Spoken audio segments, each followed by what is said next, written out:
Hi everyone. Hello. Another non-duality meeting. So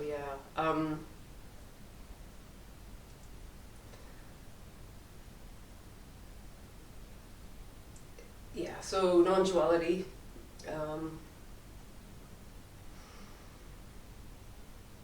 is the end of seeking. It's seeing the stillness and the emptiness at the heart of everything.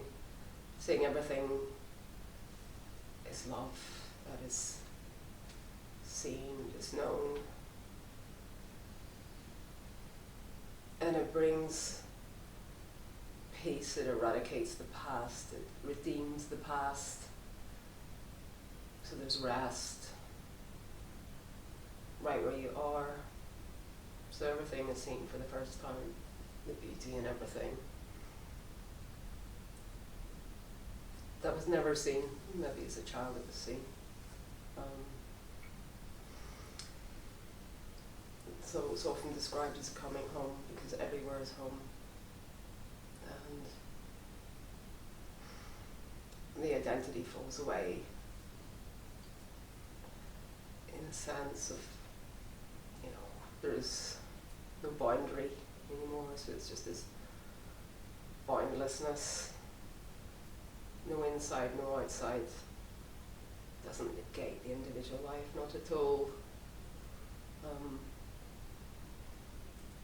And there's very often a honeymoon period where really there is no suffering at all. I mean, nothing really can touch you, so it's, like we can totally blow the mind as well, so really it's just no looking back, there's no looking forward, there's just this, where you are, seeing a tree for the first time,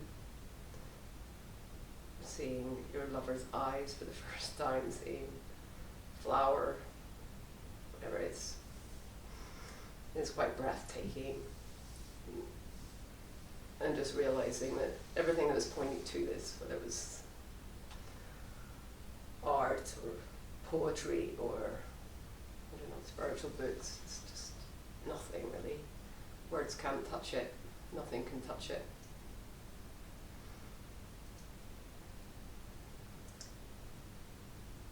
But it's not the end of suffering either. Things can arise. I lost someone this week to suicide, and it's with me. As I sit here, I can feel it. I can also feel the bliss and stillness, but I wouldn't in a million years get rid of the pain that I feel, because that's the human element, and that is sacred. So that means the world. So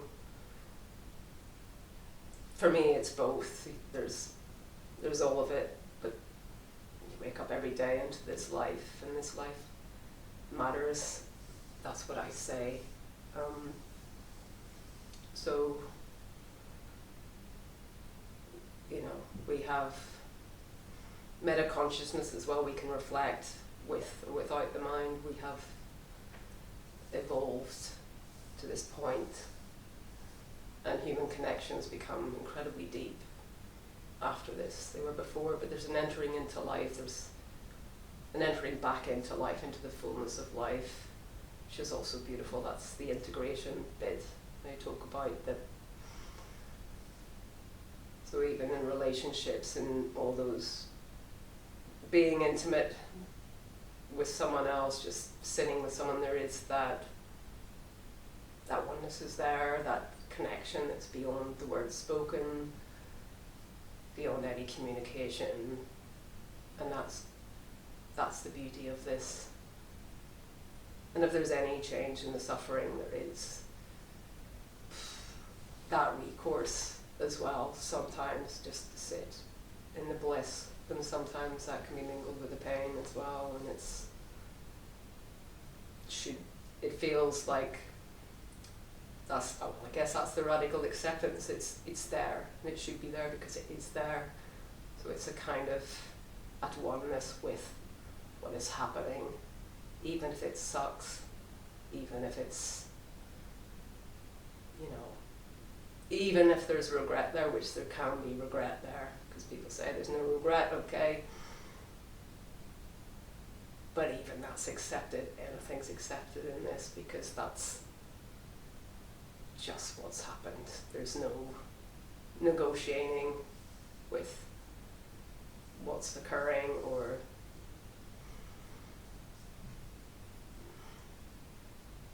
so yeah.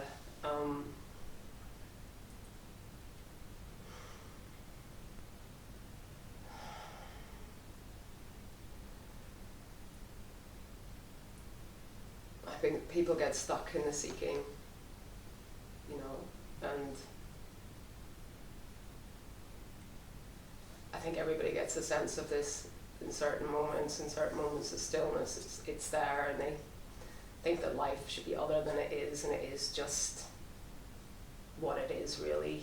This thing is taken out of it by the awakening itself, because it's seen as everything is complete, everything is perfect. It's just this, you know, really reified sense of an embodiment here, like that's gone at this, but again, that does not negate the personal experience of life and the, you know, the relationships, because the story is also a part of what's happening, and it's a part of life, and the sting goes out of that because it's seen as all innocent. There is really no such thing as failure in this, or it's all part of the beauty in a way. I think that's the redemption. It's like, it wasn't your fault. None of this was your fault, you know. And I think it just becomes suddenly really rather fascinating who we are, you know, and who we meet. And there's that space as well to meet the other where they are and how they are. And of course you can tell someone to fuck off. It doesn't negate that either, but it's just, there's no struggle with that. There's no trying to change that. Change can happen. And of course, you know, I'm a psychotherapist, so I'm very into that, and there's a desire for growth, for deepening. That seems to be happening. That seems to happen anyway. It just deepens and deepens the psychological awakening, that things that come up to be seen, and that just doesn't stop. It doesn't stop for any of us. You know, if you're that way inclined, not everybody is. If you're stuck in self-destruction, you know, as I was, because my history has been a history of suicide attempts in my past, before this awakening, before the shift.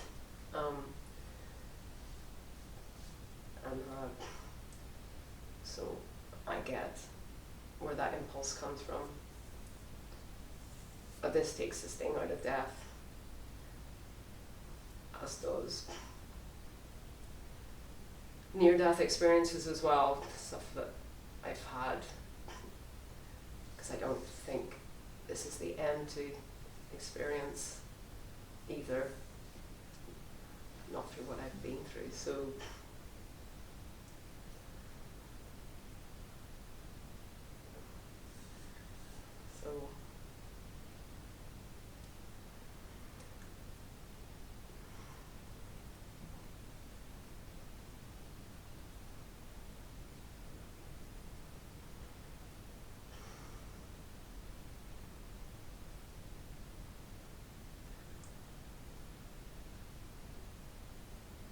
and that's one of the biggest part, love, not just seeing everything as love, but that all those idiosyncrasies, everything about you that you try to get rid of, that you try to change, that's all love, that's all okay. Like,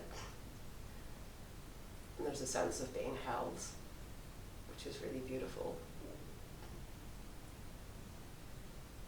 which not everybody experiences.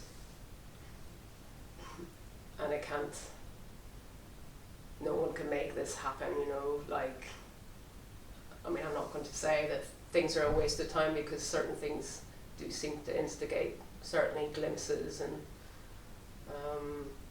you know, psilocybin retreats, blah blah blah, people tend to have a lot of glimpses. It's like the veil seems to be getting thinner somehow. I don't know, but they're very common. Even that can give you something, just to know that there's something else going on, because that's, I think, made a change in my journey. I didn't exactly have a glimpse, but the years before non-dual shift, I woke up into a bliss state.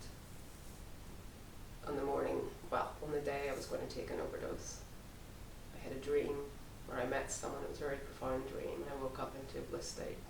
And the idea of suicide for me just went. So, but yeah, so it's, life's unpredictable, and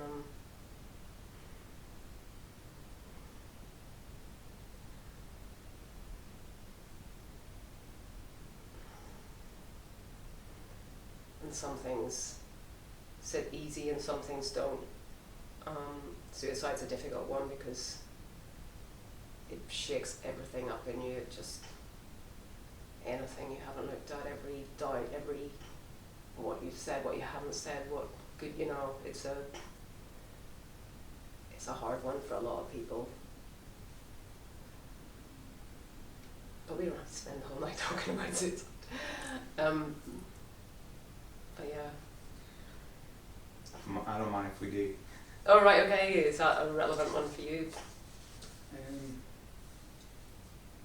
I suppose suicide ideation was quite, yeah, it happened quite a lot. Uh-huh.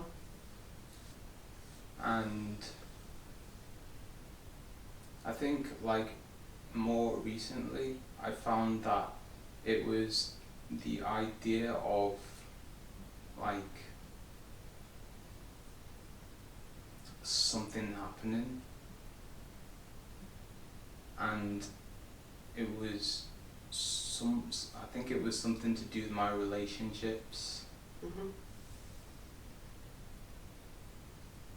Yeah, my relationships to the world, like, not just with people, but just, you know, how things weren't working out. And then it came a point where I thought, like, what difference does it make if I die or not? Whoa. So it had to make a kind of difference. Like it, that was the... It's like there's no difference. Okay. It's just a choice. Like, we're dead anyway, and this is just, this worldly manifestation is just, well, yeah, it's just an expression of what is. So, what's the point in dying? I suppose some people could see that as what's the point of living as well, like, but it's gone that way for you. But yeah, I mean, it's just quite exciting, really, like, being alive, like, and I guess since learning about this message, if I got into a state of, you know, pain, like, that pain isn't judged anymore. It's Right. just felt and experienced and held and appreciated as just another sensation out of anything else. so you can be with it rather than try to squash it or run away from it, or Yeah. were you ever afraid it was you were going to do it, or?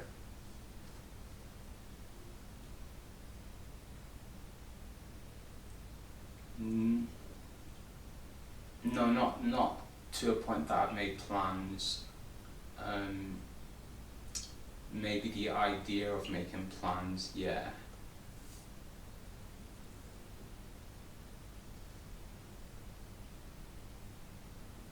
So no, I don't think I felt afraid that I was going to do it. It was more like, maybe there's some kind of dopamine response from thinking about it. Okay, yeah, the sort of Nietzschean thing of, well, Nietzsche said thoughts of suicide can get you, I don't know, like he said, many a philosopher through a dark night or something like that, like Yeah. in a kind of weird way. Yeah, It yeah. feels like there's an alternative. Yeah, yeah, But, yeah. I mean, I feel like this life just continues, but obviously I don't know that, so those are kind of my experiences, so I sort of think. But aside from that, for some reason, I mean, it really feels to me like it matters. Like, what happens here really matters to me. I think I got that after my second, because I had the shift in 2012 and 2019 after my experience of hell and all that, heaven and hell. It felt really like really somehow really important. Free will, all those questions aside, what I do, because you've got the sense of just living your life, don't you? And it doesn't really matter in a sense. Like, I don't know why people get hung up in the free will thing, because we are just living our lives. On one level, it's just me relating to someone, and okay, so it's some other beyond. It's all one thing. The many faces of God. If you want to look at it like that, it's still individual expressions. It's, in a way, it's kind of both in a way, if you don't look too closely. I mean, I don't wrestle with that, well, not that I would wrestle with it, but it just seems like me making my choices in a way, and and it doesn't, I think for some people it kills their motivation, or they get stuck in that, and it's like, that doesn't happen here, because on this level we're relating as human beings, aren't we? Even though right now there's a sense of nothing here, and obviously you're not thinking of the next words that are coming out of your mouth. This stuff is arising spontaneously too. So it's kind of both for me. But loss is, yeah, things can definitely affect you afterwards. And thoughts of suicide. Obviously there've been non-duality speakers who have committed suicide, so it's not like that can't happen either. Like, it's, which, just shows you, novelty is built into this, because we don't know what's happening next, do we? So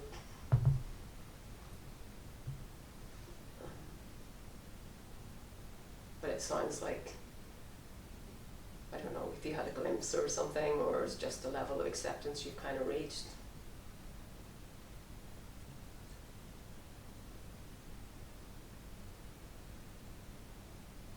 How do you mean glimpse? Just seeing just like a momentary, an instant maybe, where you weren't there, there was no one there, there's no time, space, kind of. Like, I feel like maybe most of my life it's been, mostly within the constructs of beliefs and like living inside a mind, and then like you don't have to believe in that. That's just another thing along with your environment and your senses. And yeah, it just seems like a shift in focus. So there's. So it's like on a usual, well, maybe in a old type of usual kind of like things going on. I'd have a lot of beliefs attached to everything that was happening, and yeah, I would maybe act in a way that might not be so beneficial for my long term or whatever. Like, just like, going on your phone and just scrolling and stuff, like, that's itself just another loop. But like, if you just hear, like, nothing that ever happened.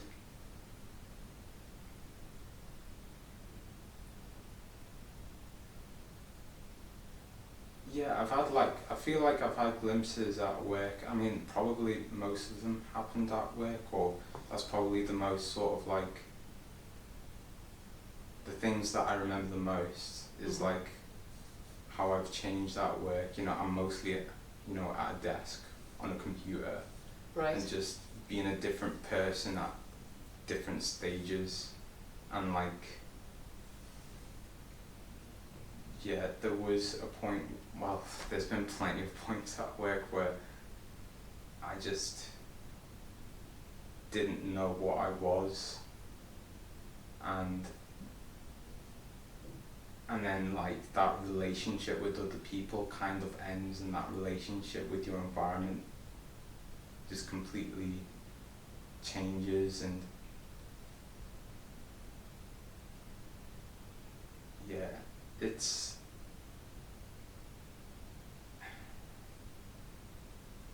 you come to a point, like, you know, you start to see it, but you might still be holding on,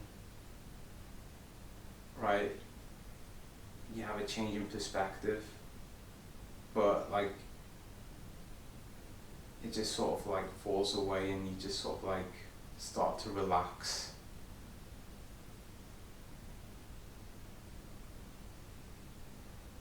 And you know,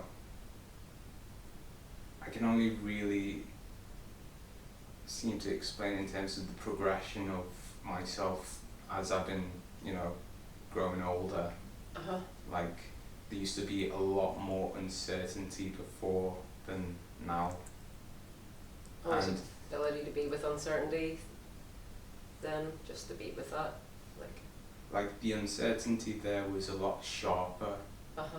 Like, you know, it was like, you know, anything that I didn't understand, yeah, there wasn't an acceptance of uncertainty. Uh-huh. And now there's just a resting. Yeah, okay.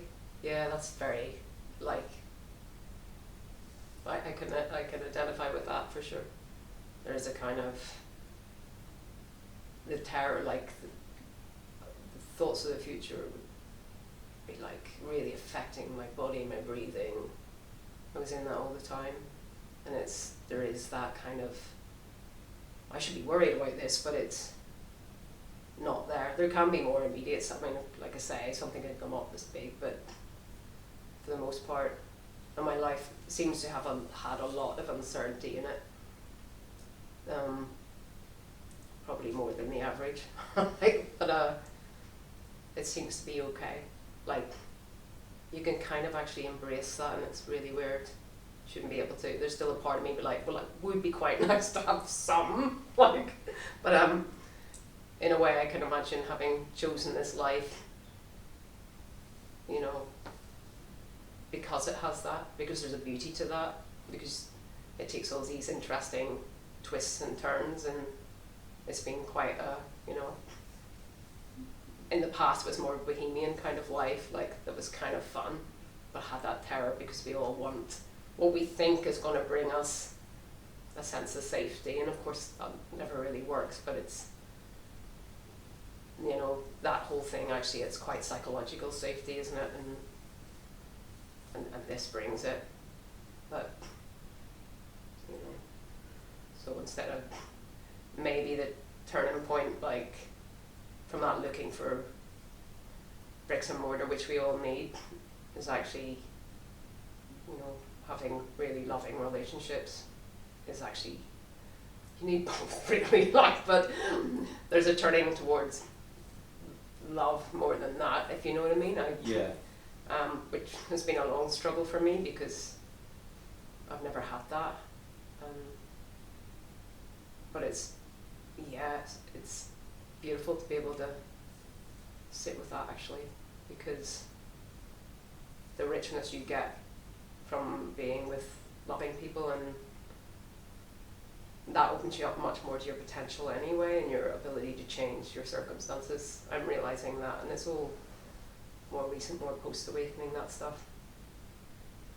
I mean, that's just, it's quite exciting, I think, because I think a lot of people, like those idiosyncrasies you have that maybe you can't fit in this world or really struggle with, there's sometimes the things that can free you, I think, in the right circumstances with the right people around you. I think whatever it is that makes you feel like you're a bit of an oddball actually is your ticket out sometimes. Yeah, it's like especially those things that you've been suppressing for a very long time and not acknowledging, and then you sort of open yourself up to that fear of whatever that thing is, and you just feel the feeling instead of interpreting the feeling, and then your world can change. I think interpreting can be good too, though, because, you know, in my post after my hell experience, meeting Satan, Mr. Satan, my anger, which had been suppressed, went to all the right places in my past, because those wounds are not in the present. Otherwise you wouldn't get successful people in Hollywood or whatever committing suicide either, because they've actualized everything. You know, you got your movies out, you've done this, you've done that, and bang, you kill yourself. It's not that, it's that those wounds are in the body because they're in childhood stuff that you pushed down, and I had done it, and it was post-awakening, it came up and it was seen, and then the fear went, you know, the fear, or not fear, but the remaining stuck starts to move. I think that's when it starts to move quite naturally, quite easily, whereas before it's a clinging to, we'll cling to the smallest bit of security just because it's all we know. We'll just cling to that and cling to it. And I totally get that. It's just, you know, because we move by our emotions, don't we? So if fear is just bigger than anything else, that's where you're stuck. You're stuck put, you know, in one place. You got the anger. Anger will move you. Anger will give you courage. That's your fuck you, and that's your, nobody's gonna help me, I'll help myself, or whatever the fuck, you know. It's it brings it like a determination, anger. Yeah. And it's your boundary back. It's your no. It's your like, no, I'm not taking this, or because that's a big thing in the codependent thing, isn't it? You're not entitled to say no. And you may not even know that, which is even worse. Like, at least you know, your boundaries are shit or something. Like, it's a far cry from not even realizing it. So, but it's tough. Like, no one can. All these things as well. It's kind of magic, isn't it? Whether you get even just, you know, you could read all the psychology books in the world. If it doesn't drop down into the body, or if you're not willing to, you can't make someone see it, or I think that's the frustration, isn't it? Like, you know, sometimes it's just a weird kind of timing, isn't it? Like, for me, I remember coming across Eckhart Tolle, because I had some book token from my parents, and I went to a shitty bookshop and there was none of the usual books I would normally get, and I bought Eckhart Tolle in it. Next day I got myself out of a situation which was probably quite dangerous, just because, I don't know why, something to do with the book, but you know, I feel like that changed one trajectory, at least kind of. I think I dodged quite a few bullets,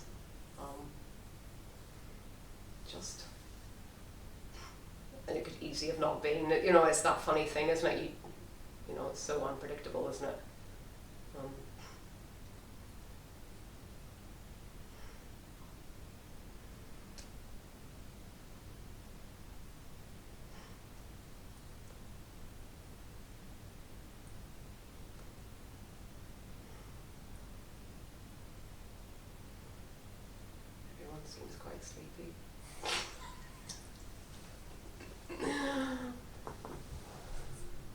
Anyone else? Feeling, thinking, not thinking? I had a dream about death or dying, which was kind of quite vivid recently.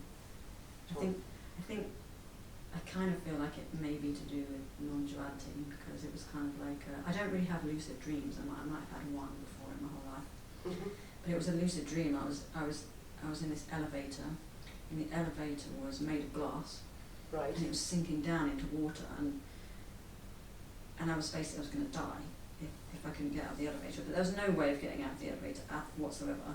But I woke up in the dream and was like, I don't think I even want to dream of myself dying, if that makes sense. Like, Okay. I was thinking, I don't want to be awake in this dream, because I don't want to die. I don't want to be awake but dying at the same time. Like, I'd rather just die without knowing that I'm dying, like in a hazy dream.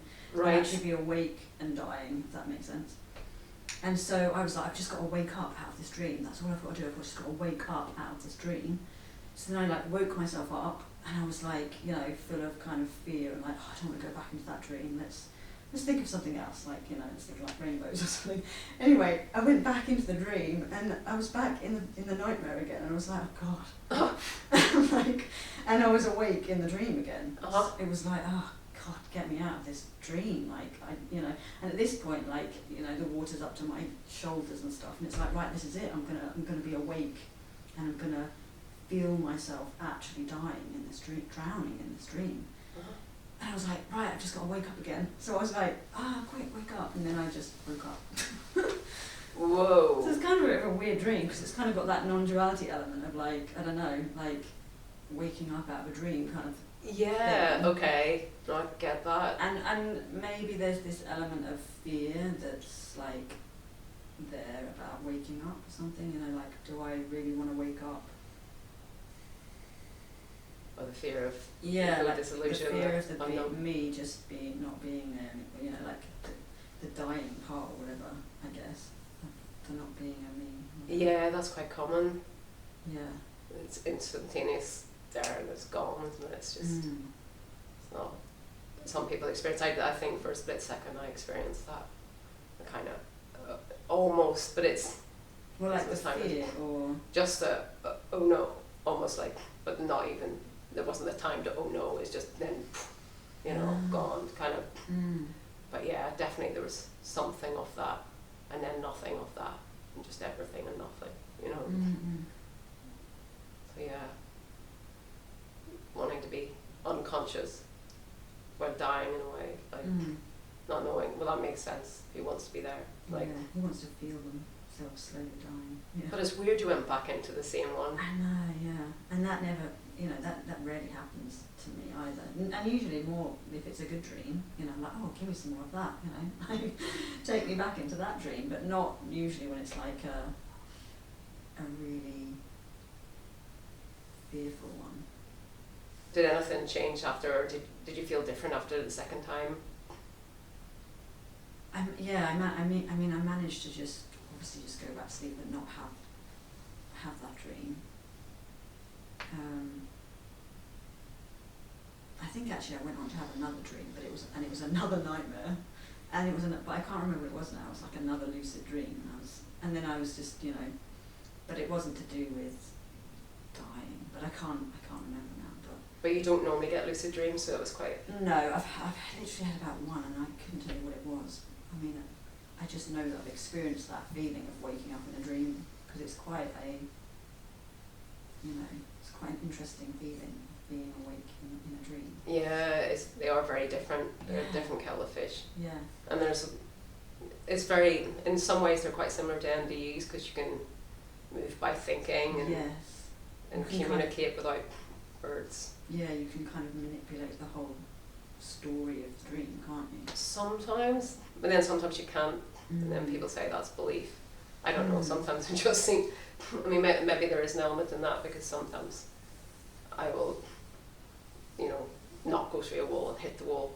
It's sort of Harry Potter-ish and kind of whack, or else I have been able to change it where, what if I imagine this, to be in a different environment, be in a boat or something, normally I ask for something spiritual, because I love the spiritual landscapes, the kind, I don't want to say spiritual, but just the kind of colours you get in that kind of landscape, heavenly, different kind of colours that you would get here, kind of, because they're beautiful, they're really absorbing, but it's just something. So sometimes I'll just get fireworks or skyscapes, or, you know, been a while since I've got angels or that kind of thing. Usually kind of William Blake type angels. I call them in, I don't know, but like that sort of thing, or Yeah, that's really interesting. or demons. Like, been a while since then, but yeah.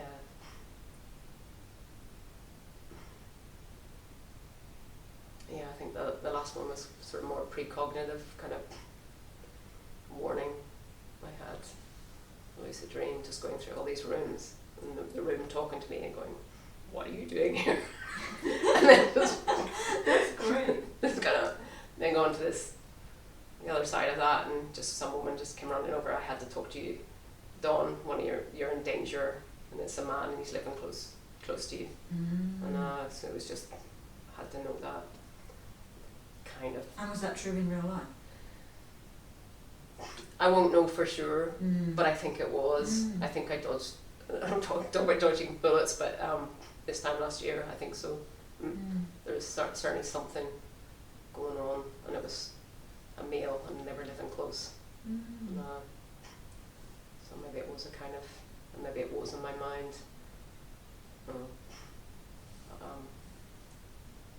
Yeah,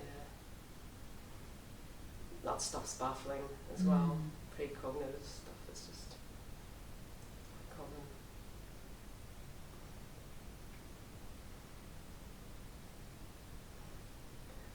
I think Tim Freak's kind of interpretation that it's a possible future, it doesn't have to be a definite, you know, because idea of knowing the future, I don't know. What do you think, Bob? Do you think? Oh, I don't know anything about the future or the past. Okay, fair enough. Certainly not the future. Mm-hmm. I liked what you said earlier on about, or I felt something resonated. I felt something when you said this redeems the past. Oh yeah. So, yeah, doesn't it? It can destroy the past, can't it? Like, if you buy, you know... What did you mean by redeems, actually? It's all innocent, it's all interesting, there is no failure, there's nothing was your fault, it's not you, it's like, I mean, because I made a mess of a lot of things, and actually looking at it now in a kind of innocent way, it's just kind of, some of it's just really colourful, and I really appreciate that. It's not about success or failure, it's just every story, like, you know, when you meet someone in a therapy situation, it's just interesting, it's just fascinating, isn't it? And often, obviously, it's sort of cliche stuff, but like the way that makes you move, like failure, and the way it deepens you, of course it can destroy you too. There's always that, you know, it's double-sided, it could go either way, couldn't it, sometimes? Maybe you need destroying too at times. Yeah, but hopefully, yeah. Or, yeah. But, yeah, maybe not entirely. Or maybe we do choose this. What do you think? Do you think? I think from the NDE stuff, it does feel like maybe there is that, you know, I don't know.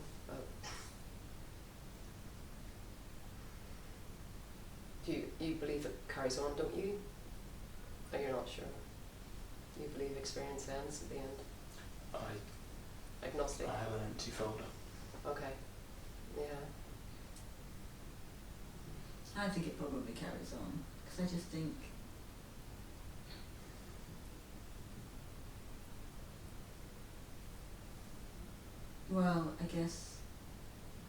I guess I just think that this can't be the only thing, but it's based on anything. Is it a sense as well? Just, I don't know. Maybe, I mean, I did a load of watching a lot of NDEs for like about 4 years. Oh, right, okay. So maybe it's a lot of it's based on that. I just think, well, there's so many similarities between what people say, and like if you put it all together, it's like, how can there not be something that's gonna carry on? Yeah, a lot of people, it's funny, they ignore that. The sort of evidence is kind of stacking around that, and Yeah. and even it is fascinating, the transformative aspect of it. Yeah.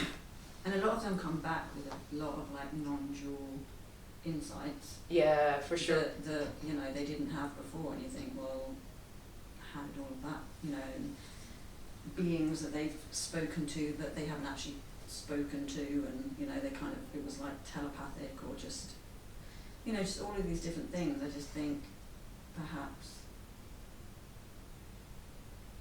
I don't know,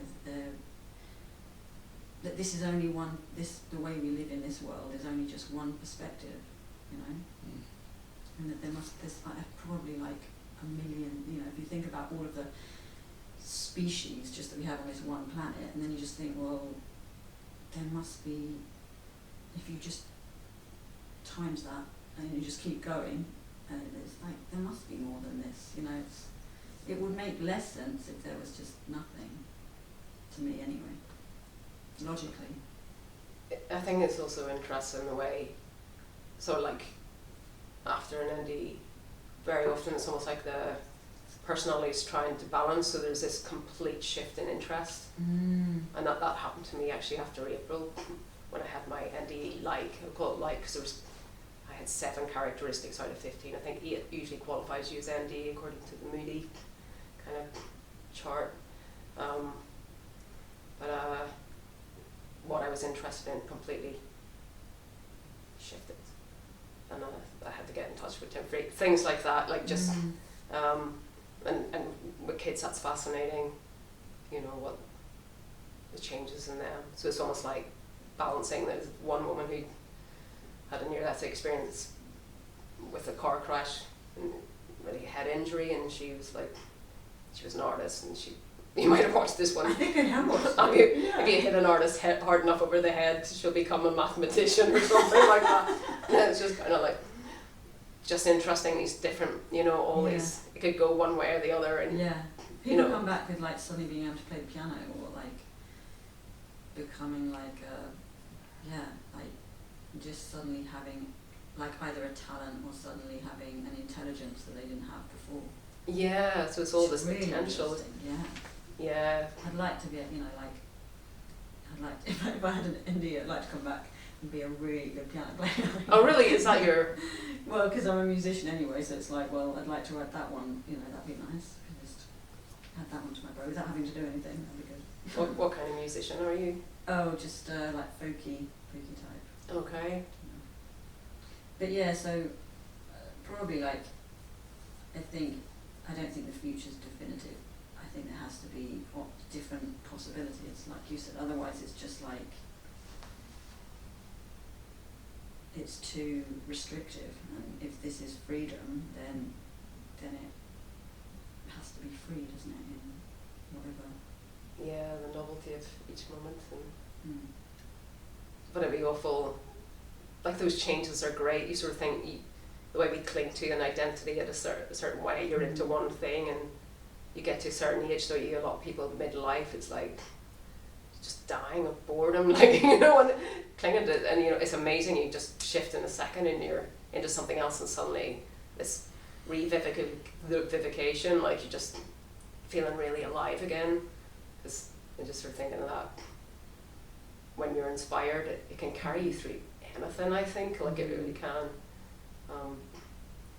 The circumstances, because a lot of people think that, you know, life is bad because I live here and life's like this, and but when you're really feeling alive when you've got something else, like, is that, yeah,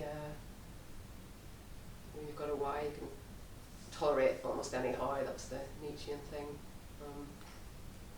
which is what I've been experiencing, because this year's been, it should have been really, really, really shite. For some reason it hasn't been, like, entirely, like, you know, it's just funny that, isn't it? You sort of think the thing that you dreaded, or the thing, you know, because in the midst of chaos, I find my inspiration as well. Like, it's just, you can't predict any of this stuff. You sort of think, fuck, it's all like this now, or, and then just, whoa, suddenly it's shifted. But it's not like that for everyone.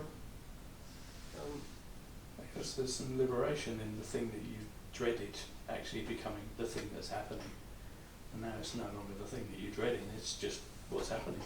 Yeah, but also, I suppose making assumptions that you'd find your inspiration, because I'm just finishing a book that I'm writing, well, two, and I didn't think I would get rid of the procrastination and just really get into it in the middle of chaos, because that doesn't really go with what I think of, like, writing, you know, stability, and but that's where I find it.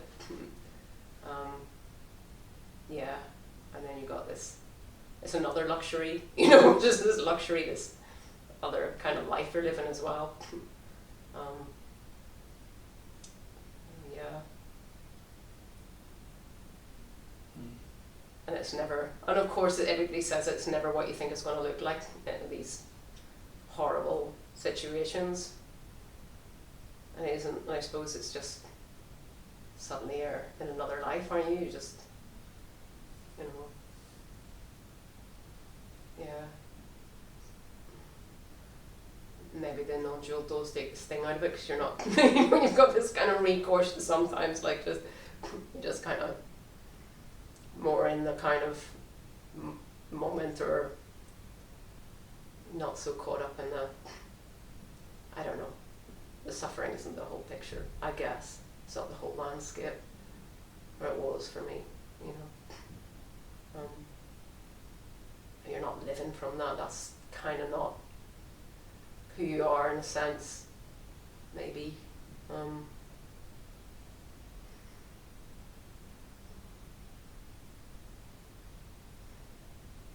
that resonate?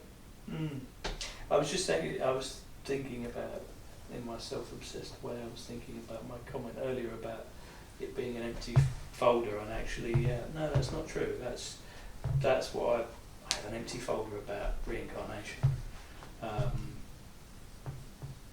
My experience of what maybe the future might hold, or what lies beyond this life. I mean, I think one of the reasons why death doesn't hold any fear is because in this lifetime I've had experience of something else, and of going, this is where I came from, and this is where I'll go back to, you know. Okay. Of, you know, this drop separated from the ocean, but yeah, I'll just go back to being the ocean again.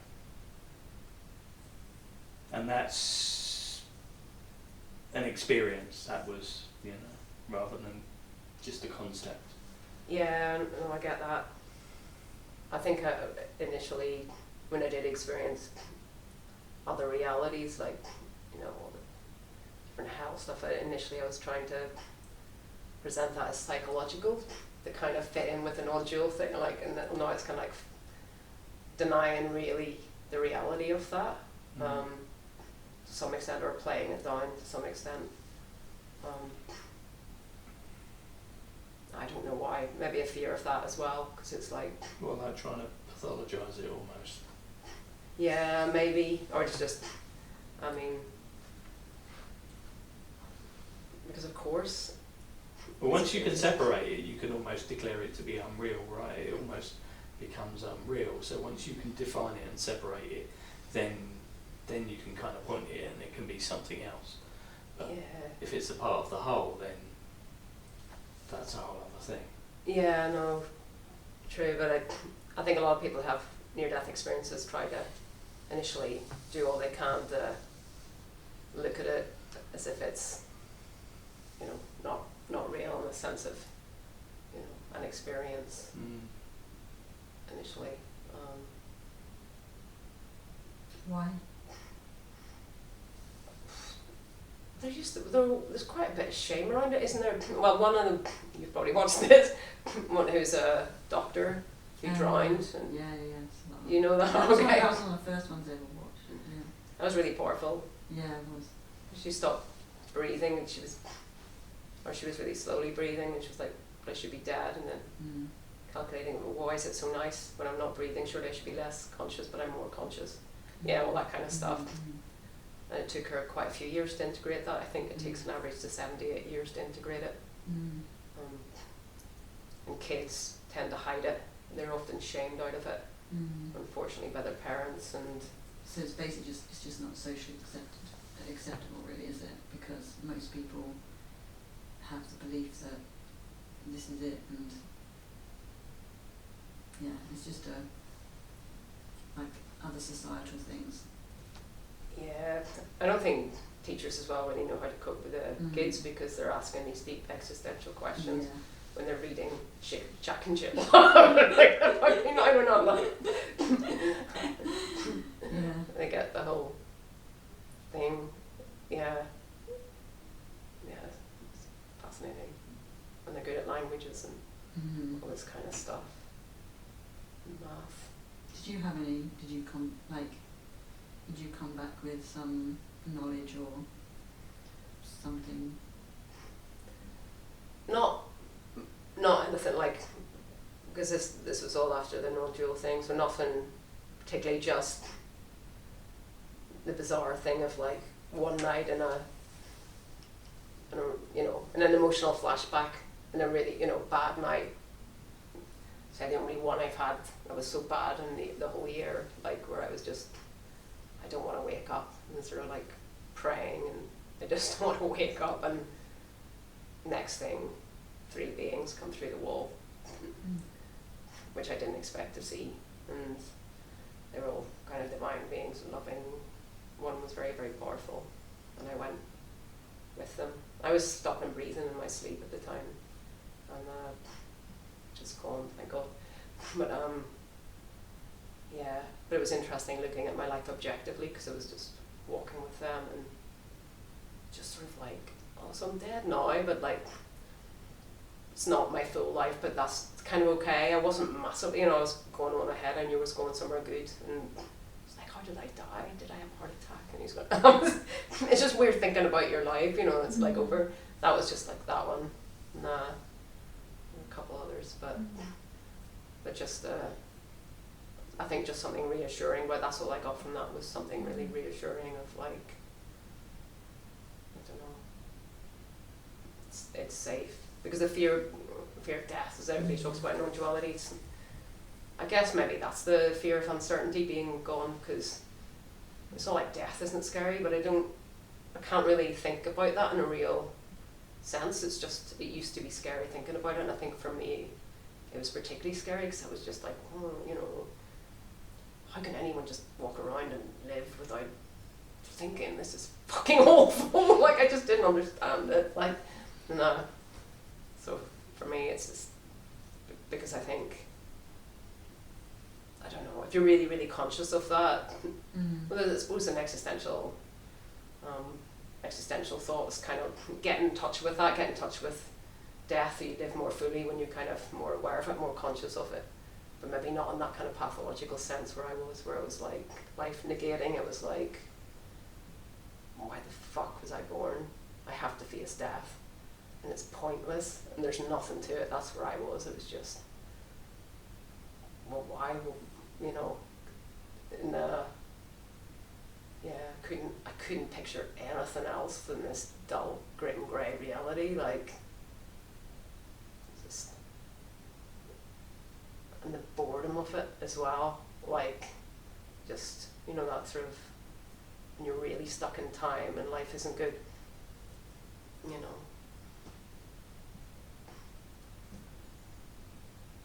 Yeah.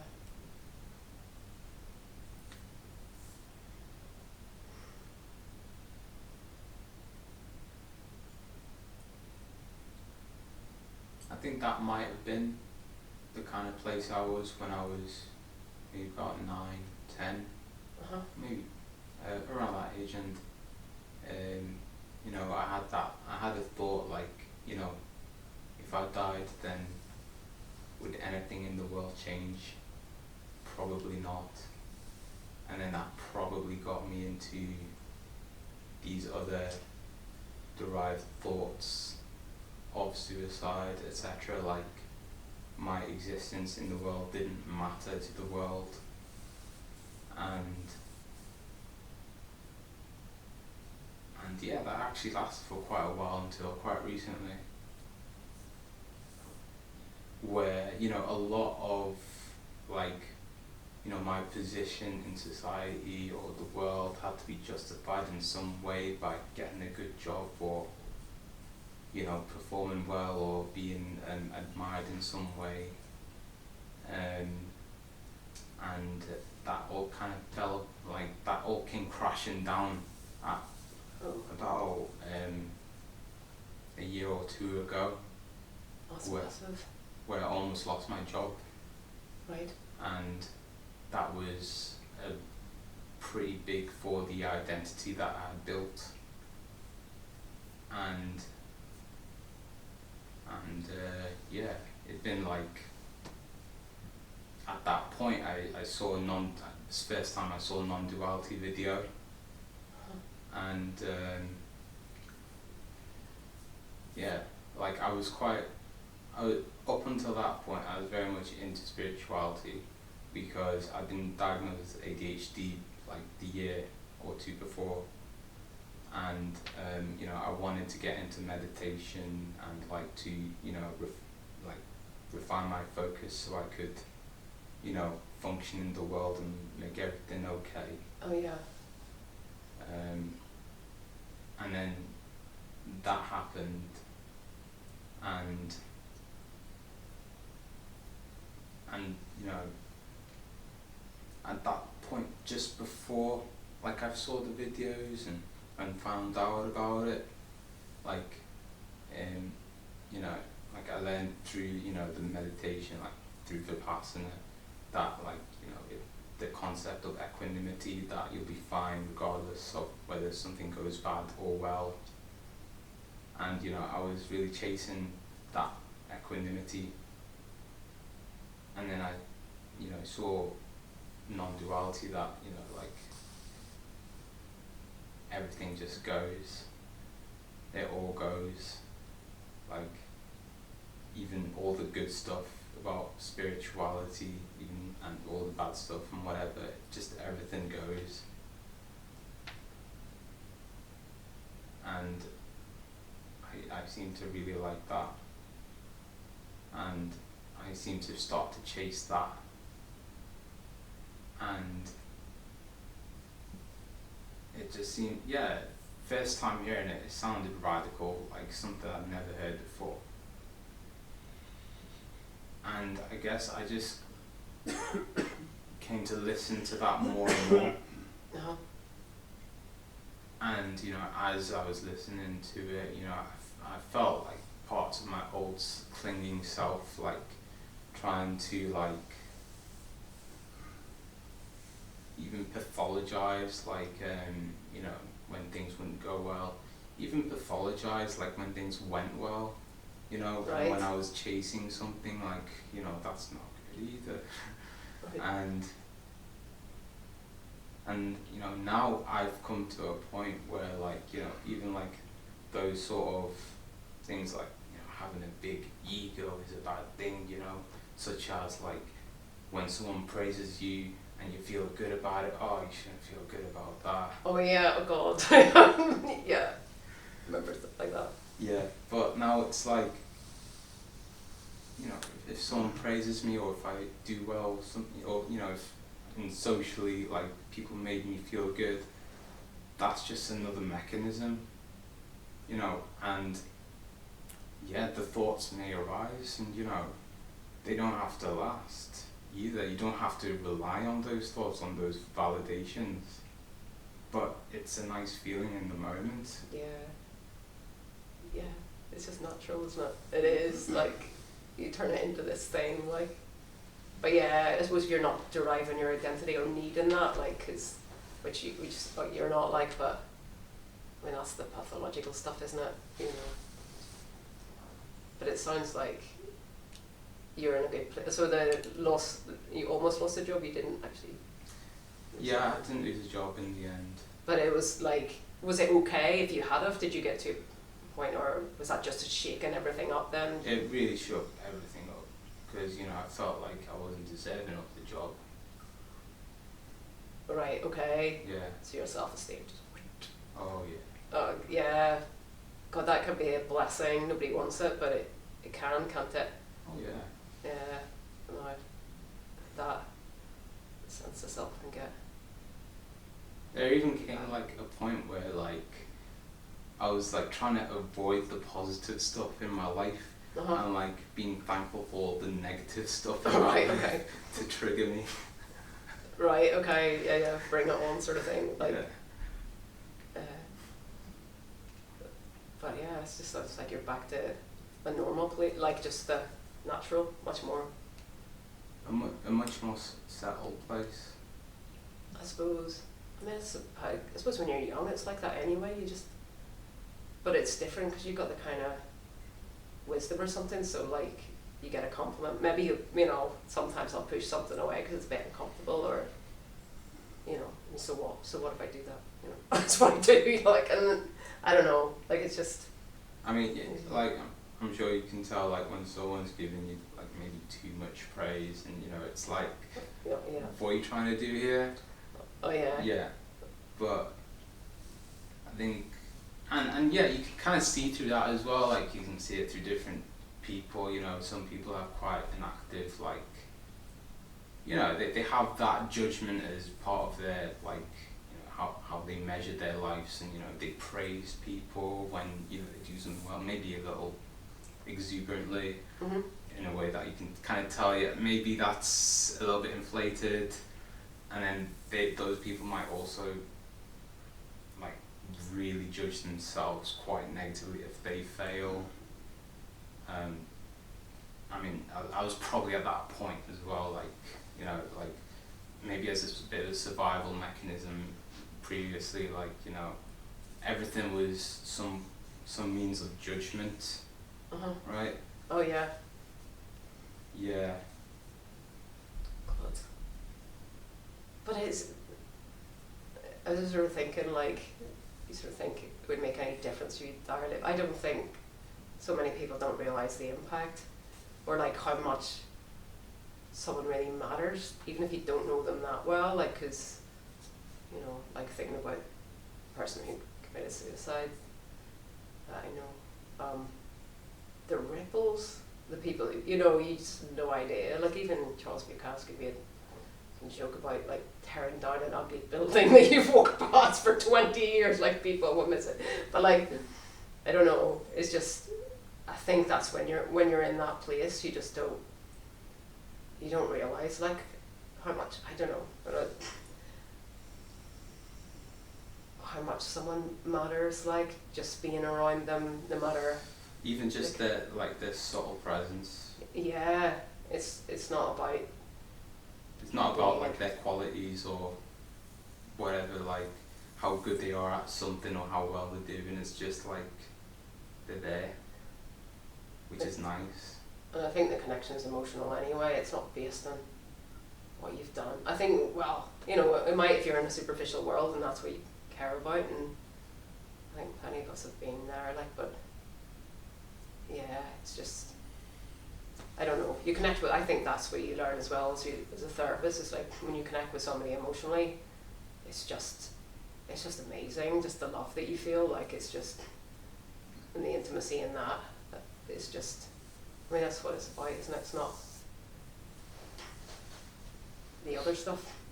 It is if you're doing like in a life where you're doing social climbing or some shit like that. But it's just, I'm just glad that, yeah, I don't know. You can like really like connect with people like so much better as well. Like after seeing, like you see more things about people, and like, I mean, I guess from my experience, like, you know, in comparison to how it used to be, you know, it used to be quite I guess it was quite judgmental. But yeah, that's just like, it's just gone, and there is like, yeah, there's just connection. Yeah, it's beyond words, really. I think the judgment stuff's, when that comes about, it's fine too, because I think when you connect with somebody, it doesn't really mean that much. It's not held when you're with somebody, is it? Like, that can disappear too, and that can morph and change or go, or I don't know. Like, it's, maybe that's the kind of plasticity of it, is, you know, I don't know. But some things I would judge more. There are certain things I've got a real no to now, like that I didn't, and I will judge, and I will judge harshly, and it will be a big fuck off. Fucking fuck off, like, but I needed to have that, you know, when you've got people who wish you kind of ill, and you know, like, and so many people get caught in that bottomless pit, you know, I'm gonna love you better stuff, with someone who's just, you know, Yeah. and they ain't gonna get better, but they're gonna keep trying to destroy you. And Yeah. I don't know. I'm not saying that it's all innocence, it's all oneness, it's all, but like, you know, that's not self-love. Like, there's no self-love in that, is there? And, or self-protection, for sure. But you need to spend your whole life in that one. Like that drawing of boundaries, you know, that really is like a sort of, you know, it is a kind of love, just, you know, just as you can connect with people, and like, because like I'm currently going through a pretty massive breakup, and I was with someone who I'm now calling my ex-girlfriend, and she had this very compassionate sort of facade to her, but it was also very much in the opposite as well. Oh, okay. If things didn't go in the way she expected, and it got quite crazy, and so like over a year there was like a cycle of, you know, things going absolutely fantastic, and then things going really bad. And, you know, when things go really bad, you know, I want to break up. I don't want to have anything to do with this anymore. And then I just seem to get charmed back, or I was getting charmed back. Yeah. Like, you know, she has her own issues, you know, so have a bit of compassion for her, you know, and we can work this out. And but then it's like, it just comes back like into me, like once that like sort of acceptance of her happened, like then there come a point, you know, where there's just a huge sense of entitlement of like me, and like my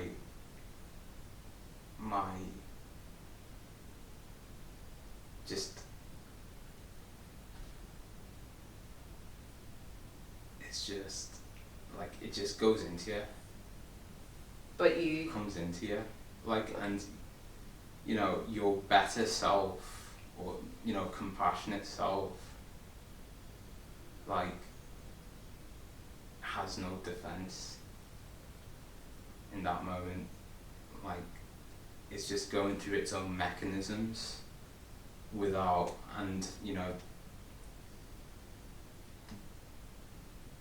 and it just seems so different to like enforcing boundaries. did you come to an acceptance then that this is just the mechanism that will be used. breadcrumbs and you know, get you back, and then Yeah, and because she's so emotional and she seems to believe a lot of the things that she says, and you know, she would appeal to me quite emotively, and you know, she had a face that a lot of the times I just couldn't say no to, and like the last time, like, you know, she could be like crying and, you know, trying to get her point across and all that, and it was just watching her doing that, like, I could feel the emotions inside of me, but like I wasn't interpreting them this time. oh wow, okay. So I was just feeling, and I was just there, and and I wasn't engaging. Right. No, that's brilliant. That's you got away, you got out. Yeah. That's really tough, like, isn't it? But Yeah. it's just weird the way the brain creates that trauma bond, like it seems to like that good, bad gets addicted, doesn't it, to the cycle. So And it's like a metacognition, like once you actually get out of that cycle, you can hopefully grow an awareness of when it's happening. yeah. It's just like when you get roped in a little bit, it becomes very difficult to leave, even when you notice. Oh no, you can sort of explain it away, can't you? You can, you know. Yeah, but it's also like really awkward, isn't it? Oh yeah, there's that as well. Oh, it's difficult. I think if you've got a habit of like getting into things like that, you've got to be so careful. Like it's just, you know, it's very easy. But yeah, was it a year? A year? Is that how long it was then? Yeah. It's like we broke up on both Christmas and Valentine's Day. Oh, nice. Okay. Self-love or something. I don't know. Like, yeah. She had expectations, very very strict expectations of what's going to happen on those particular days of the year, and like when her expectations weren't met, like something's going to happen, you know. And that's like the terrible side of those. So you set them up to feel then? Like those dates, were they sort of set up to feel you were going to feel? Maybe. I mean, if there were high expectations, maybe. Yeah. Because it's like a thing very often with, especially with narcissism, that they tend to ruin birthdays and Christmases and stuff. So like it's just a thing. There's not like all this kind of. Yeah, there's that anticipation as well, like when you know that a certain date is gonna come, like, oh shit. Yeah. Oh. One of my exes arranged a party for his friends on my birthday. I remember having to go to a party in his honour on my birthday, and I remember it feeling a bit weird. My mum thought it was very funny, but like, yeah, it's just always, birthdays were kind of ruined. There'd always be an argument, which I didn't understand how it started, but I'd always blame myself. But like, how did that start? And okay, well, I'll just leave, or you know, I'll just see you tomorrow. You know, I leave him to it, whatever. But yeah, I never saw. But yeah, birthdays, Christmases. Well, I think more birthdays. You know why that? I mean. I'm sharing here. Anybody bad Valentine stories they want to share? I just got married on Valentine's Day. Oh, did you?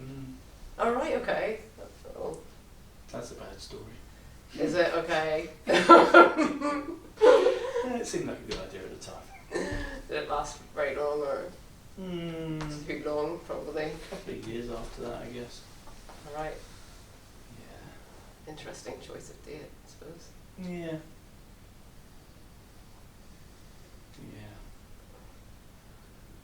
Yes.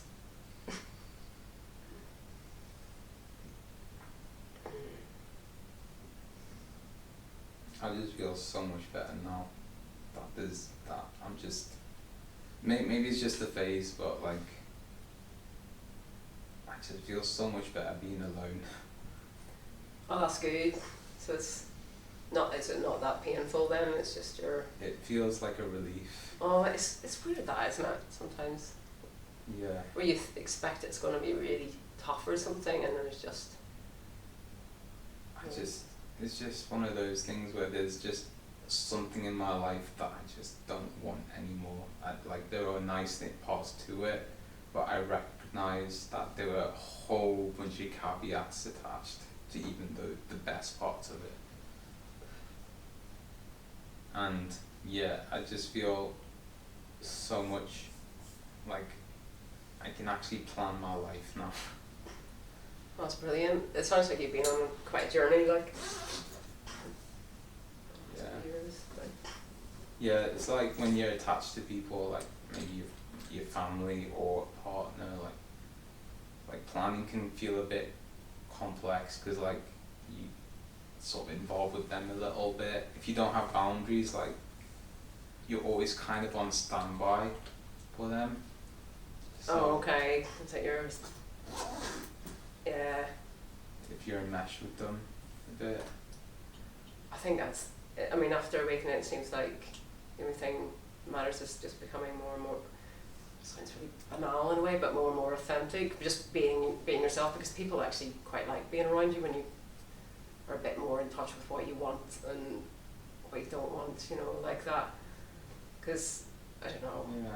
Me and my sister are terrible when we're together. We're just like, oh, what do you want to do? We're actually just really, really shit. It's like, okay. But yeah, it's just, I mean, it's quite exciting, I think, you know, just like keep going in that direction kind of thing. But, and trusting the emotions more, because it's deeper, isn't it, than the thought, but the thought is informed by thought as well. It's got to think right as well as feel right, and but yeah.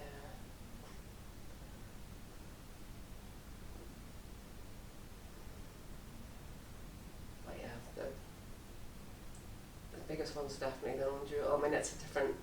That's a bit reincarnation like as well, too, in a way, sort of starting over. In some ways, clean slate maybe, that kind of. Yeah, like it's almost like you can reincarnate. Like it's like when you're stuck in a thought loop, and like you might, you know, that thought loop might be part of an identity, you know, and then you just come here, you know. It's just come into this moment, into the body, into the environment. Like you don't have to be the thoughts. You can just be something else. You can just be your hands.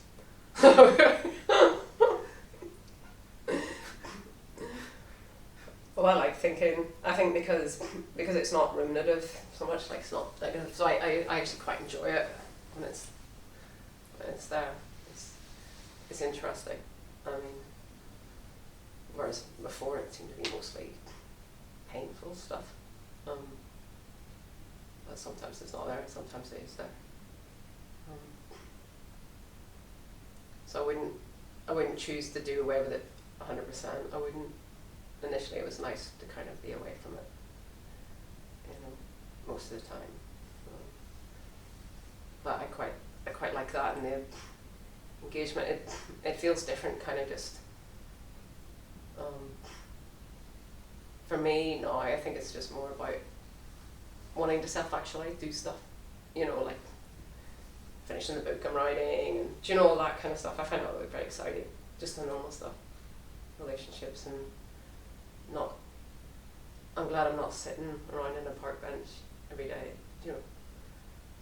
Not saying that was quite fun at the time. But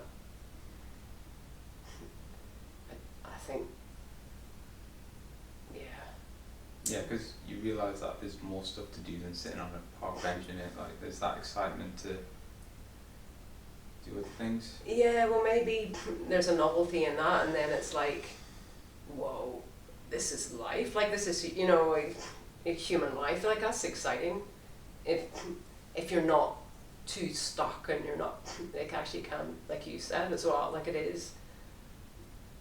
Especially when you get in touch with stuff that means stuff to you, you know, things that you value, and it is an adventure because you're not stuck in the same patterns you were before, or like, you know, or the self-esteem issues. There's probably, you know, probably remnants of that stuff there, you know. Me, I'm not aware of it cognitively, but I know things play out in a certain way sometimes where, you know, it's not 100%, you know, like, but because I'm not aware of any, like, because there's no sort of judgment of more, better than or less than for me. Like, I feel like that's gone. That's the whole hierarchy thing. It kind of crumbles, I think. It's just people. Some are nicer than others. It's like, I don't know. There's an innocence in that. I think the roles kind of fall away, don't they? You just see through those. You're not engaging with those. There might be a touch of that sometimes, but it's kind of pretty much, most of the time that's pretty absent, I think. You're just, you know, seeing whoever's in front of you, I suppose. And then you can also see, like, you know, there's also like interacting with people. You know, you can, I mean, I can like interact with people, you know, on a general, you know, like work level basis, but there's also like the hierarchy aspects in like different social or work contexts where it's just stronger in some places than others, like probably in some workplaces that hierarchy structure is quite deeply ingrained in people's identity. And you know, if I was working under that person, then I'd have to respect that identity they have. Oh yeah. But it's just, and yeah, I'd be a lot more capable of like not subscribing to that, and like, you know, understand when it's time to move on. And yeah, I had a bit of a situation at home, because I had some extended family stay over for a bit, and domestic violence was a bit of an issue amongst my uncle and auntie, and it was a known issue, but this time I recorded it. Wow. And then I got my uncle arrested. Alright, okay, whoa, you've had a fun time, haven't you? Whoa. And yeah, he is definitely still mad at me. Right. And but I just find it so funny now.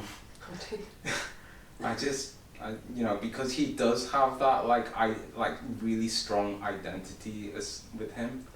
You know, like he was in his own country. He was a bit of a celebrity. He had a bit of that high life. Oh right, okay. Yeah. Yeah, it's quite protected then, probably. Not here. Well, not here. Yeah, but there he probably was. Yeah, and it's also like slightly more normalised over there. Okay, probably yeah. like here 50 years ago or so. Right. Yeah. Okay. Yeah. So, yeah. How's your aunt feeling? My aunt actually kind of appreciates it, and like her relationship with our family has improved definitely, because you know my mum, you know, sister-in-laws, and her, they used to, you know, be a bit confrontational every so often, as well as my mum being a bit on my brother's side, because you know brother sister dynamic stuff, whatever. I don't approve of it, but but like yeah. I mean, I guess ever since he got arrested, and you know he's been released, right? But like ever since that, like it's like she feels more safer with us as well. Oh right, brilliant. So, Okay. So that contention isn't as much as it used to be.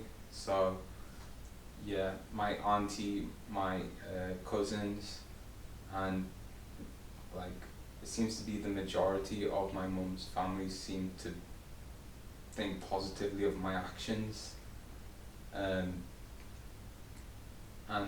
that's really nice to know. That's brilliant. Like, how long did you have them over for? Like 3-4 months. Oh my god! Wow. No, Yeah. actually, that's long haul, isn't it? Oh, Yeah, they're quite volatile. that kind of been fun though. It was a bit fun. Was it? Okay, fair enough. Yeah. It was because they're just so stupid. They just like argue of the stupidest things, and they go over the top, and like I have some level of detachment, right, because I'm not that related to them, and they kind of had some respect for me as well, because because my dad, he's got decent integrity, and I guess like they might see me that I've inherited those qualities, but like yeah, it was because I actually did think it was really funny, because they had some really weird dynamics going on, Okay. and it was quite funny to watch it go on. But like when it was that night when I had my auntie screaming like bloody murder, like I mean, I thought he was screaming, and I thought that was funny. But like when I found out that, when I realized it was my auntie was screaming, like, yeah, maybe a crime has occurred here. Okay, woo. So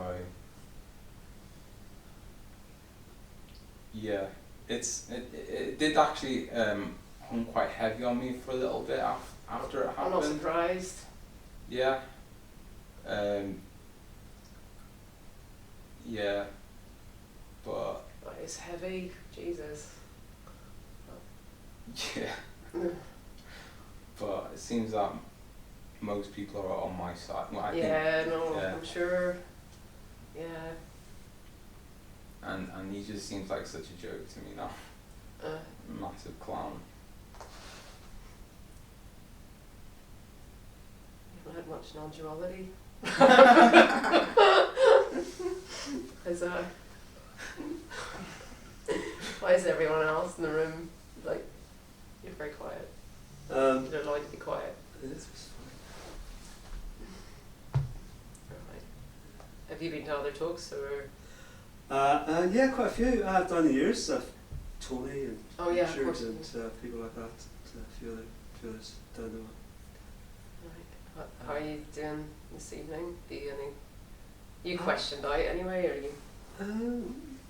I just generally come to sort of absorb the atmosphere. Really, I kind of feel like every so often I need to be reminded that non-duality exists and that it's an option, and well, maybe an option. Does it matter the content to you or not? Do you prefer when it's just more non-duality? Or? Yes, I think I do probably. All right, okay, fair enough. But whatever comes up, really, Okay. it's all part of the process, I suppose. Yeah. You know. So I guess there's certainly no separation between wherever the conversation ends up and the non-dual element itself, right? It's- yeah. Who knows where it might end up? Yeah. Or how it might get to non-duality or diverge from it. How are you, Bob, with the unconditional love? Has it died down for you, or like, is it like the Has things changed for you, shifted and changed? Would you say? I'd say my experience of the resonance of the bliss or of my compassion for the world, that's kind of reduced in intensity over time. Yeah. But yeah, so I guess that's been a change, but there's not been a change. I don't think anything else. It's just, yeah, I guess, you know, initially it was all bliss and all feeling and experience and emotion, and now it's just kind of quiet. Nothing else has changed. No other ideas came along, or, you know, yeah, I feel like nothing's changed except the feeling. I just wonder if that's like some speakers talk about it a bit like that, as if there's never been, because maybe not everybody gets that honeymoon period where it's so big, you know, because it's not really talked about, like sitting around in park bench. I know Eckhart Tolle talked about that, but the massive absorption stuff like is pretty huge. I don't know, like sounds like it was for you as well, like in the early days where you just, Yeah.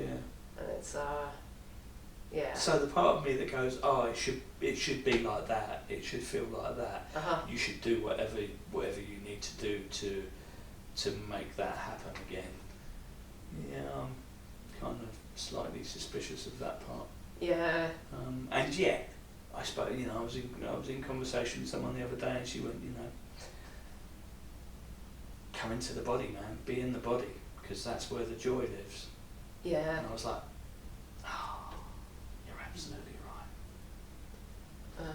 And went back to my quiet life. Yeah. No, it's interesting you say that. I don't know if it's so much talked about really, but I just get the impression from other speakers it's just because they always push the ordinariness. I don't think it is particularly ordinary at first, like it's just whoa, you know. And if it stayed like that, I don't think you would do anything. I really don't. I don't think I would, you know, it would just be like that all the time. Maybe Ramana Maharshi was like that, I don't know. Yeah. But there's the suggestion now that something's wrong because it's not like that. Oh, okay. Because I remember it being absolutely like that, with great big fluffy fucking heart-wrenching bells on. But do you know, like, I was really thinking, because I was at a lecture last night, and because of the suicide thing that's happened, like, I couldn't focus on a goddamn thing, but I was just in the bliss, like, because there's nothing else I could do. Those scenarios, I've talked about it before, like, just, you're in a room full of people, and it's just going into that, and it's fairly intense, just empty, and okay, there's not the big, sort of like, there's not the novelty of that, but it's quite nice as well. I guess because kind of any sensation is bliss as well, right? Yeah, any sensation is any sensation. I think that's maybe where it comes down to. It's just more like all of life is okay, isn't it? And you know, I suppose if you've been in suffering, it's quite nice to have a bit of quiet time, like where it's just, you know, free from that. As well. But and yet in the quiet time, any experience of any feeling, be it sadness, fear or something, actually from this quiet place it's like, oh, I feel something. I don't fucking care what it is. So right. Any feeling is experienced as kind of blissful in a way. Yeah, okay. Yes. There's no That's differential between, it's just sensation ultimately, it's just that's true, actually. the movement of energy. Even tears. Even that. Fucking love tears. Yeah. It's a strange mix, isn't it? Pain, bliss. Yeah. It's kind of one, really, in a strange, weird way. Yeah. And that's that's a lot of my deeper experience of being in that place, is experiencing all of those feelings at the same time, you know. Yeah. Manic laughter at the same time as tragic tears. Yeah. You know, guttural sobbing, and laughing like a maniac. Yeah. You know, it's interesting you said that, of course. That's exactly it.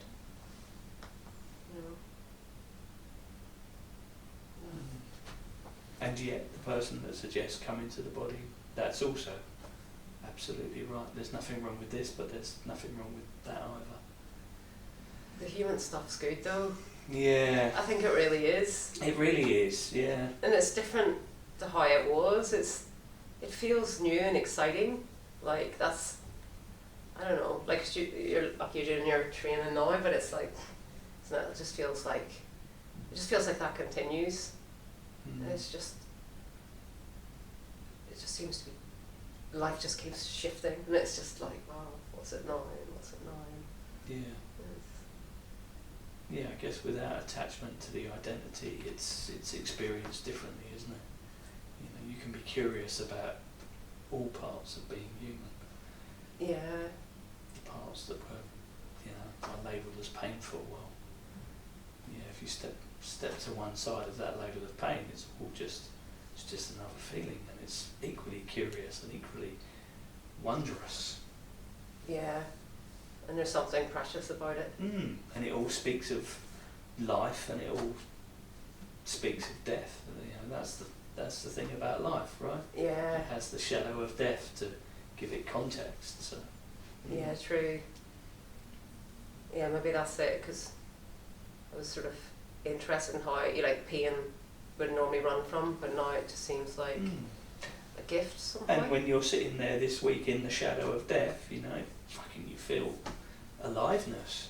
Yeah, there is that connection in that as well. And somehow, yeah, I wouldn't want to be, like I say, wouldn't want to be without it, wouldn't change that. I might change what happened if I was given a chance to, it would, but,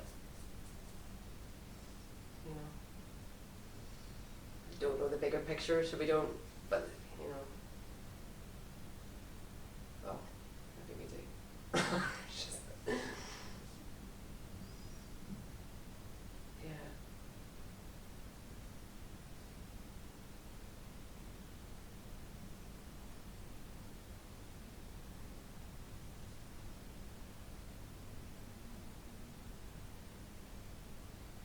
It's there in the silence. Equally wondrous.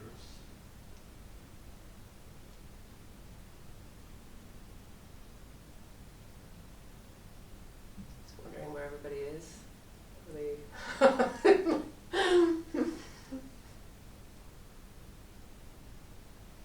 Got any questions on? Don't think so.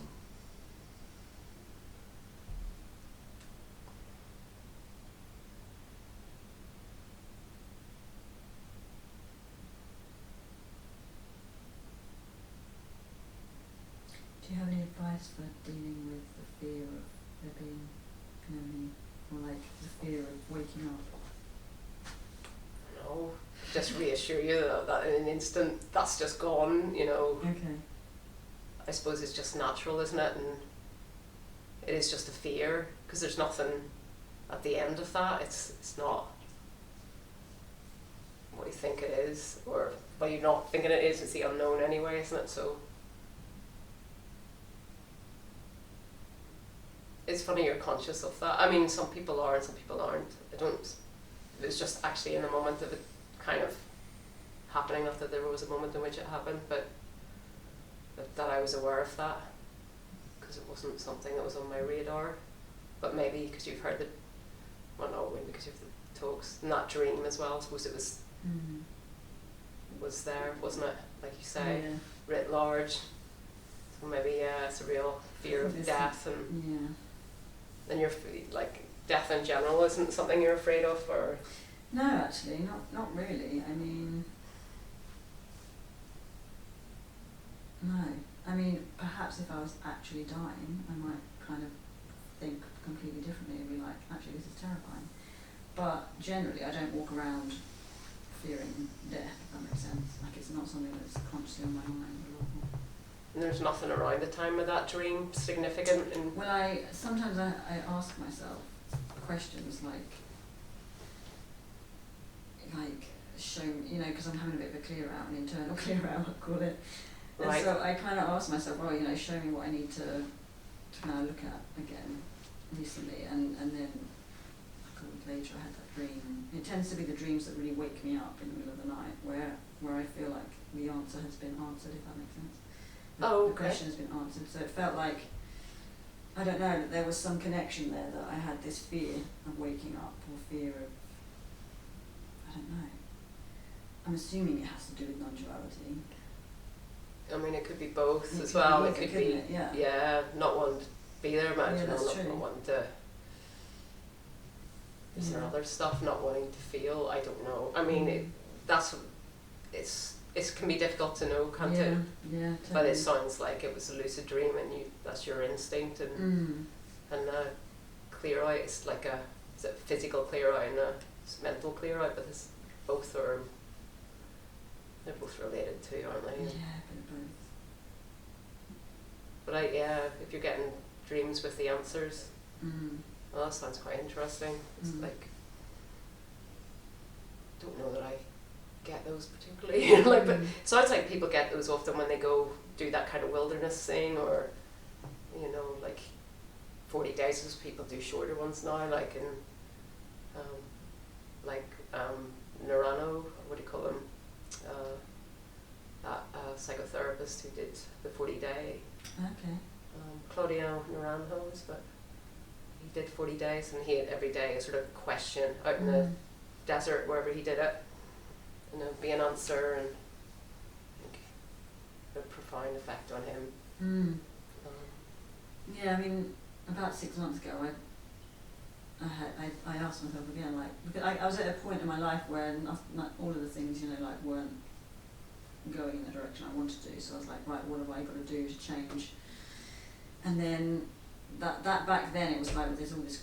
I had a dream about grief, so there was all these. I was just crying in the thing, and then that led me into the Kundalini thing, and then I grieved, like, and then I'm done with the tears now, so it's like, now what, kind of thing. And then this dream happened, like, so you cried it all out. Now you've got some fears. All right, yeah. So I don't know. I mean, to the fear of there being no you, I would suggest that it's a fear that cannot be realised in the way that you imagine. Because at the point where you realise there's no you, then there's no you to mourn the loss of. Part of you that fears it right now, on the other side of that actually becoming a thing, or that part that feared has vanished anyway. Yeah, because there wouldn't be a you to fear it. Yeah, it's just empty, isn't it? It's fear of nothing, no thing.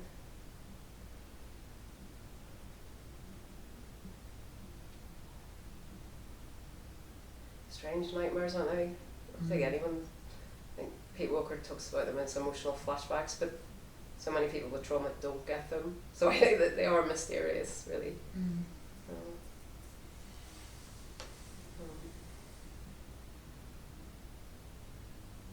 I haven't had one in a while, which when I always think that, I always get one.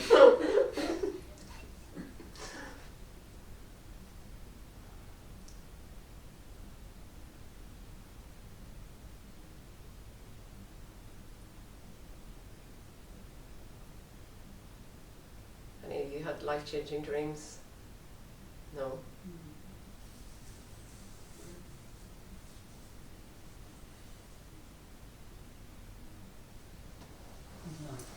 I once dreamt that I saw my parents many years after they died, and I woke up and it was like I'd legitimately had a bonus experience of being with my parents. So it wasn't like a normal dream then? So it didn't change my perspective of life, but it was like, oh, wow, I got an extra half an hour there with people that have long since left Oh, right, left the okay. planet. So it was... I've had that too, where I felt like the person actually came to me in the dream. It's such a real feeling that they. And when you come out of the dream, it's it feels like it's genuine, I was right? there with them. Yeah, Yeah. I was, yeah, totally. Yeah. Yeah, there was a part of the conversation earlier where I was also like, so many kind of chapters of my life, I was on one drug or another, but, if I'm going to choose that as reasons to negate that particular experience, then so much of, then 40 or 50% of my life just doesn't count, when actually it is a real experience, as experienced by me. The tape of my life, it's on there through whatever eyes I had at the time, but Just your it access. still lives as my genuine lived experience, as does that dream. Was it like a normal dream? Because I know people talk. I know someone, a friend who had something similar, but didn't take it as a dream. His brother who had passed. Sounded quite similar. The fact there was information given, I think, in the dream that couldn't have known and stuff like that. It's just he didn't regard it as a dream. Because I guess it's another assumption you make because it's had when you're. It's the same way as on the tape is that experience that I spoke of, where I have an experience of where I've come from and where I'll go back to. That also lives with the same level of authenticity on the tape of my life experience. No difference between the dream, between that and this here right now. Maybe you'll get. I wonder if it's like terminal lucidity, like demented people who suddenly remember everything and they talk normally at their deathbed scenario. It's You're saying I'm demented? You get all your drug memories back. In your life review, because sort of thinking like drunken nights that are, what happened, like just these record, because there's access to, we don't know our memories, but we know where you access them in the brain. The mystery of that, is curious, isn't it? And in life reviews, it's like everything's there, and some psychedelic experiences and some out-body experiences, like really every detail. So it's like it's all there somewhere, right? And really, just stuff that you forget is just. Just thinking about what you said about the guy, the 40 days of the wilderness guy. So I've been on vision quests, and I've gone out into nature with questions. I've been given answers or guidance just by listening to nothing, just being willing to receive a message. There's more energy. So I can tell you that I have had guidance from spiders' webs. I've had guidance from trees. I've had guidance from smells. Right. Did they happen coincidentally, or were they channeled to me, or what? I mean, I wasn't taking any substances. I was just there, and I was in that process. I'd gone along with an intent.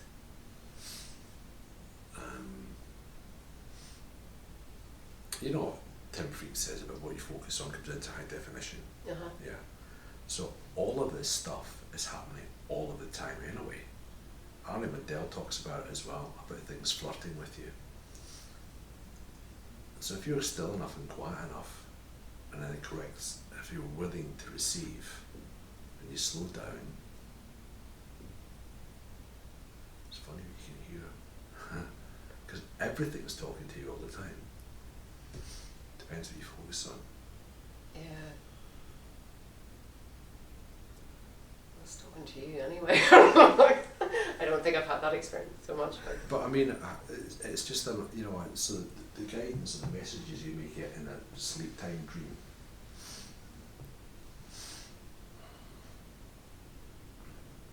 Sometimes I wake up from dreams and go, what the hell was that about? And other times I wake up from dreams and go, oh, right, that was interesting. There is something around the intention, because you were talking about that as well, that can be a bit uncanny at times, can't it, when you just sort of actually articulate something and have that in mind, can be a bit of magic kind of happens around that sometimes. I suppose if you did it all the time, maybe it would work, but But you see, what gets in the way for me is to 5. When you're doing the 9 to 5, you're focusing on something else for different reasons and blah blah blah. And I've been feeling that a bit today. At the end of this week, it's been quite an intense week for various reasons, and I'm just looking forward to a bit of peace and quiet. Oh, okay. Yeah. Yeah, fair enough. I suppose that's why so much stuff happens on retreats. No interference, I guess, and obviously. But around awakening time, it's like nothing can get in the way. I think that, you know, during that, it's just things are happening all the time. But maybe it's even like it's your park bench, is sitting down on a park bench or wherever, or in your sofa or on your loo, just having a bit of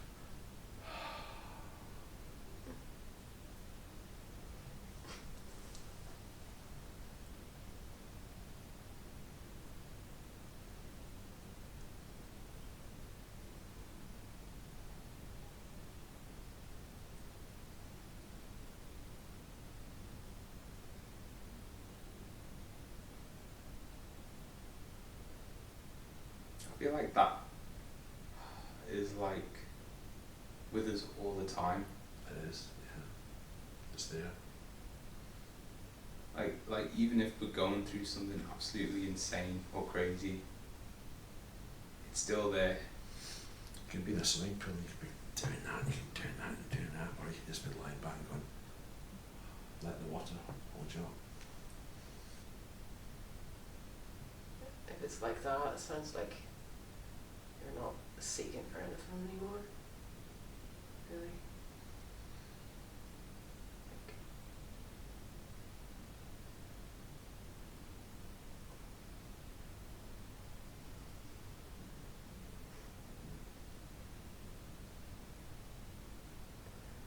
Seeking for a big glass of wine. I knew you were going to say that. Did you? That's why I'm really predictable. It's 5 to 9. Yeah. I couldn't see the clock, but I kind of felt what time it was. You could tell. Are you seeing into the future? Maybe. Pretty predictable in some ways.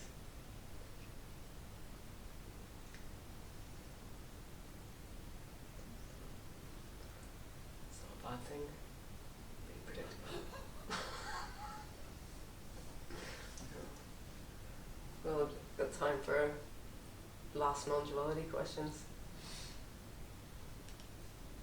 Why are you wearing a Christian cross around your neck, Don?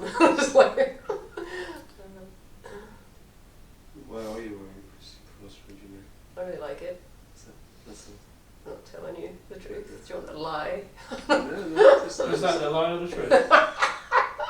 I only became Christian after Christ. The cross is a cross before Christ. Yeah, I think there's a Christian one though. Why is that? I don't know. Why is it? Is it a crucifix?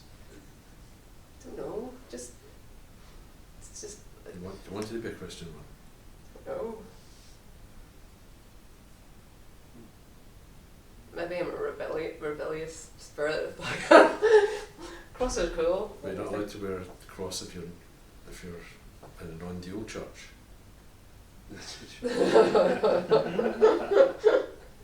It probably doesn't happen very often.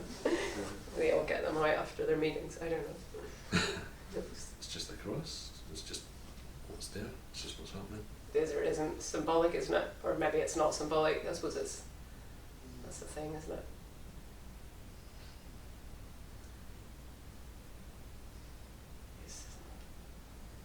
Why it's too late now. There's always something. I always sort of dangle something like shame, secrets.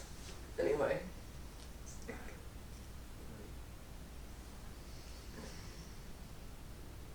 We're free to go. Was that time? Yeah, it's time. Okay. You can come for a drink if you want, or not. Hurrah!